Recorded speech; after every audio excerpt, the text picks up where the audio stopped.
Hey, everybody. There's a window behind me, so I look weird. But don't be scared. It's really me.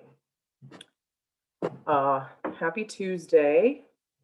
We have 3 lectures left in this class. Can't believe it. And I'm going to stop a little early today because the Chauvin trial apparently has reached a verdict, and I don't want any of us to miss that. So I'm going to stop at 3:30, and then I will add 20 minutes to the minutes that I owe you. And then our extra lectures, not extra lectures, but the 2 lectures that I'll be uploading will be a total of 120 minutes, plus the how to fit a histogram video that I promised a million years ago. So that will all be on the As You Learn page ASAP. Have an agenda. For the attendance today, please tell me, what is your greatest strength and what is your greatest weakness? And I'm asking you this because you'll need to answer this in an interview at some point, probably. So might as well start thinking about it now. We got job applications coming up, grad school applications coming up. So this is always a question that they ask. So good to have something in mind. Okay, let's look at our calendar while you're doing that. Okay, so this week we have our binomial and Poisson distribution homework due on Thursday.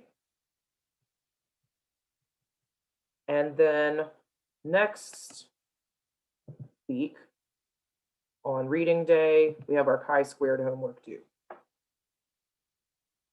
So these are not things to stress about. They are just things to remember to get done, but not with stress. Okay, also I have an opportunity for people who may have missed a homework or something. There will be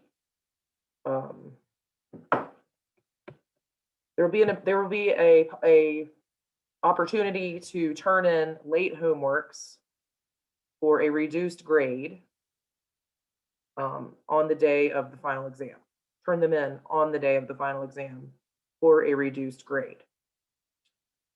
I encourage you to go back over the homeworks to study. And this is, a way to increase your grade maybe, and also study for the final. If you didn't do a homework, you can do it and then turn it in and learn that material as part of studying for the final. So how the grading will work, I will post all on the As You Learn page. Basically, if you take, you'll get 70% of the missing points back. So if you didn't turn it in at all, you can get a maximum of a 70. If you already turned in the homework, you can resubmit it and gain back 70% of the points you missed if you want to. This is all optional. Questions about that? That was for a homework assignment that we have not completed. It's for any homework assignment that you don't want to obviously resubmit something where you got 100 because that would be silly. But of course. Okay. Any homework that you didn't get 100 on, you can do this. You can do this, and you get 70% of the points back that were missing. Awesome. Thank you. You're welcome. And all the solutions are posted, so it should be real easy to do this and get the points. Other questions? One more. What day will be our final exam? Great question. Let's scroll up to the. I have it written down. It's on May 6th at 11:30. Yeah, I was going to show you the final exam details on the As You Learn page. Or am I writing it on? Yep. 2? So thank you, Veronica. Yep. May 6th from 2 to 3. Sorry, 2 to 4:30. And we're going to have the same kind of thing as the midterm, where it's on Zoom and you're working, you can have your camera on or off, but you need to be in the Zoom meeting so I can like let you know things, or you can ask me questions during the 2.5 hours. And then you can submit answers just like before, like a PDF or type in stuff, or both. Okay, are we good on final exam? Or any other questions? Excellent. Yes, so digital lectures coming soon on Fermi problems, which is like order of magnitude estimations, and then ANOVA, analysis of variance, and then I will also upload one about fitting histograms. Okay, let's go back to what we were doing last time. What were we doing? We were doing Poisson distribution functions. Let's try to get our brains back to that point. It's not easy. When do we use Poisson distribution functions? They are for counting experiments. We are counting quantum things that are not continuous, things that are discrete. Then we can use a Poisson distribution, or it would make sense to use a Poisson distribution. It's like a Gaussian, but asymmetric. Okay. So this is the equation for the Poisson distribution, where mu and nu have specific meanings. Mu is the average number of counts for a time interval, and mu is the actual number counted in a particular time interval. Okay, and then let's remember that when we're doing counting experiments, that we use the square root of the counts or square root of the quantity as the uncertainty for that quantity. Okay, we did some examples last time, or an example in 11.5. Sorry, we did 11.5 from Taylor last time. And let's do one more example now, so we can make sure we understand Poisson. I would recommend doing this just with paper. You don't need a spreadsheet or a Python or anything. Not a Python. You don't need Python. So I'm going to put a file in the chat and send you this problem.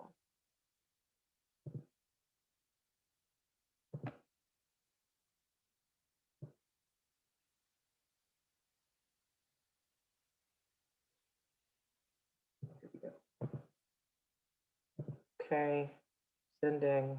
All right, you should be able to get that now. It is problem number 4, I think, from chapter 11. Yeah.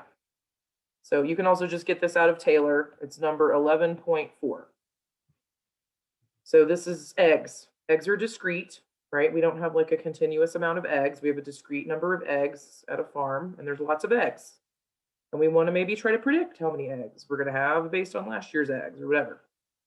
So in the course of 4 weeks, this farmer is checking how many eggs are laid between 10 o'clock and 10:30. And apparently that is 2.5 on average per hen. I don't know if that's per hen, actually. It's just 2.5.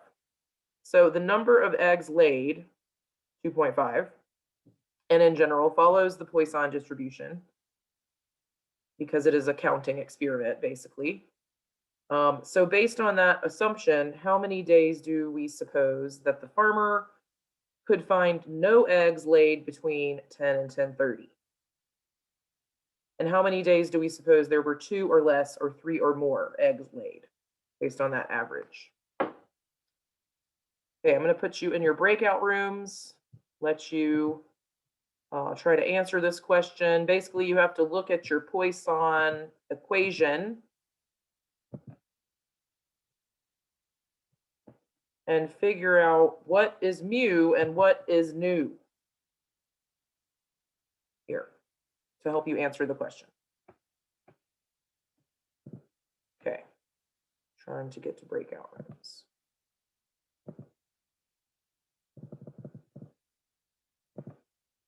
All right, should be able to go to your rooms now.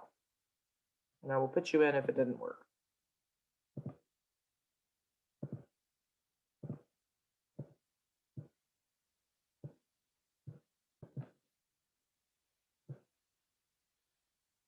All right, welcome back, everybody. Did we have enough time to get to some results in most of our groups? Okay, I'm seeing the thumbs up. Excellent. Okay, so does anybody have a probability of 0 eggs being laid between 10 and 10:30? I got 8.21%. Me too. Cool. Thank you. All right, how about what's the probability of 1 egg being laid between 10 and 10:30? Somebody else?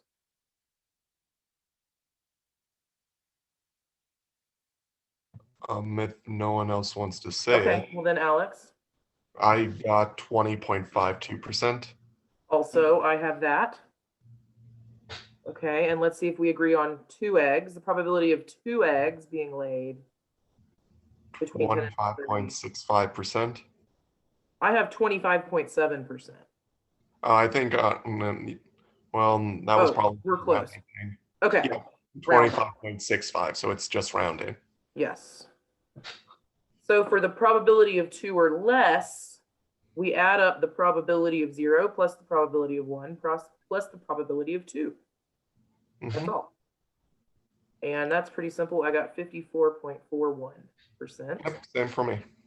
Great, thank you. And then 3 or more is just going to be 100% minus whatever we said. So 45.59%.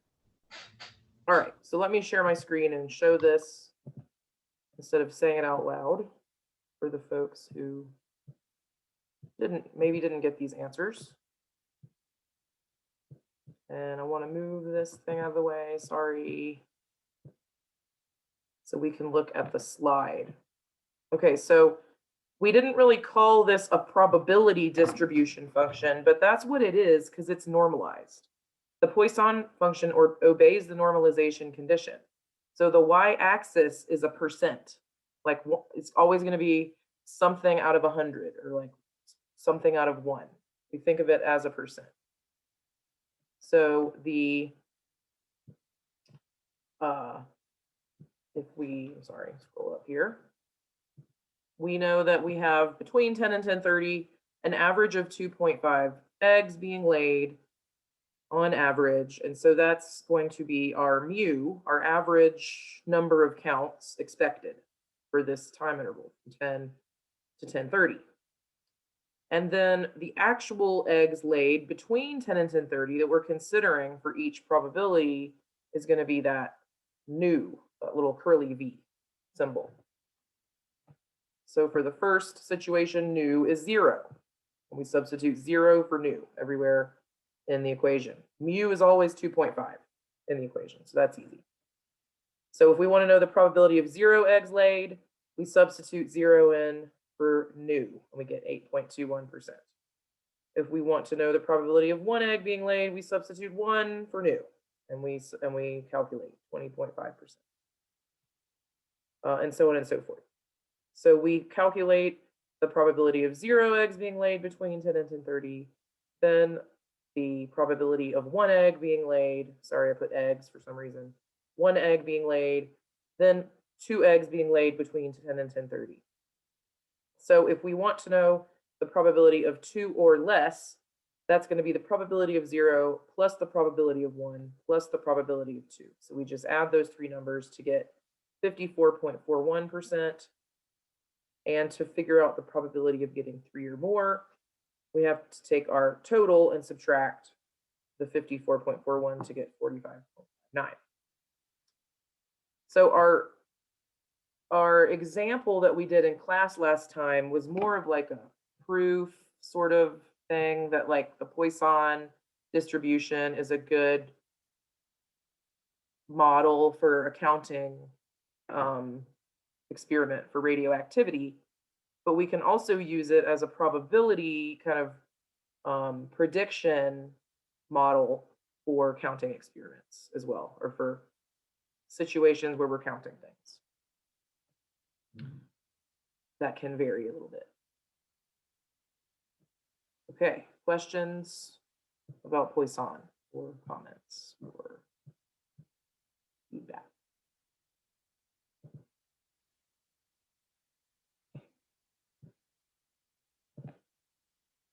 All right, then let's move on to chi-squared. Oops, we have a little bit of time before we're going to stop today.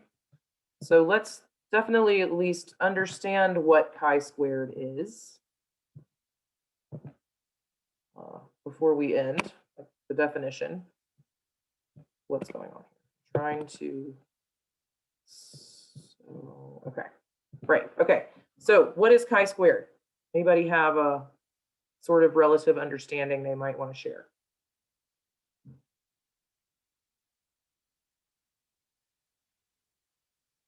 Have you seen chi-squared before anywhere?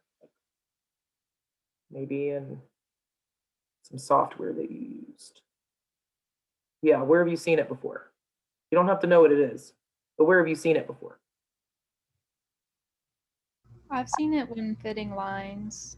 Yeah, curve fitting, totally. Have you seen it when fitting other things? We don't do a whole lot of fitting other things yet, so maybe not. But yeah, you could, because it's for fitting anything, for any function. When you're fitting a function, chi-squared is the number that tells you how good is your fit. It's not r squared or r, it's chi-squared. And this is true for any function. All right, in your book, they focus on chi-squared as something to describe the Gaussian and Poisson and binomial distributions, but it is also very widely used for the goodness of fit, for linear least squares regression, and for other fitting algorithms. Okay, so here is the equation for chi-squared. Let's say you are fitting some data to a function. The function is y equals f of x. Your data is in pairs of x sub I, y sub I data. Whatever the function is, it can be anything. You can think of it as a line, for now, since we've done a lot of that in the class. Let's assume, like in the case of linear least squares regression, that the x sub I values have negligible uncertainties and the y sub I values have known uncertainties sigma sub I, which are much bigger than those negligible x sub I uncertainties. Then we define chi-squared as the sum of the difference between the actual measured y values and the calculated y values based on substituting x sub I in for x into your function. And then you divide by that uncertainty in y, square that quantity, add those up, and that's your chi-squared. Okay, for whatever your function is. So why does that exist? So it gives us a way to quantify when y and f are close to each other, basically. If they're far apart from each other, then our fit isn't as good. If y and f are close to each other, our fit is pretty good. So we can quantify that now with this chi-squared quantity. So the definition of y sub I is f of x with x sub I substituted. And then the y sub I on the plot is actually going to have these error bars around it. It's like this range of y sub i's. So based on that definition of y sub I, we would expect our numerator to be equal to or smaller than sigma sub I, just because of this definition of y sub I. Like if we subtract over the f of x, we're going to have y minus f equals sigma. So this quantity is going to be sigma over sigma, or smaller than sigma over sigma, smaller than 1. So therefore, if that's the case, if the fit is really good, then we would expect chi-squared to be small. We expect these differences to be small. And if our fit is bad, we expect these differences to be large, making chi-squared large. So for a bad fit, we're going to expect chi-squared to be greater than n, because then we're going to have more than sigma sub I over sigma sub I. This is going to be greater than 1. And then we're going to add up a whole bunch of ones n times, or something greater than 1 n times. And so we should get something bigger than n if we have a not great fit. And this definition works very well for any function when doing curve fitting. In a experimental situation, you do know your uncertainties in the x direction and y direction based on your data acquisition. So that is a realistic, assumption that you would know those already. Now, what you see when you're doing this in Origin or Excel, I don't know if Excel gives this, in Origin or Python or some other software where you do curve fitting and it gives you a chi-squared value, what's actually reported is the reduced chi-squared, which is your chi-squared value as shown on the previous slide, but divided by this quantity d, where d is the number of degrees of freedom, which is equal to n minus c, where n is the number of pairs, the number of points, and c is the number of constraints, which is the number of fit parameters, the number of unknowns that you're trying to figure out from your fit. Also, those are called fit constants here on this slide. So for a good fit, the reduced chi-squared should be less than or equal to 1. It takes away that n.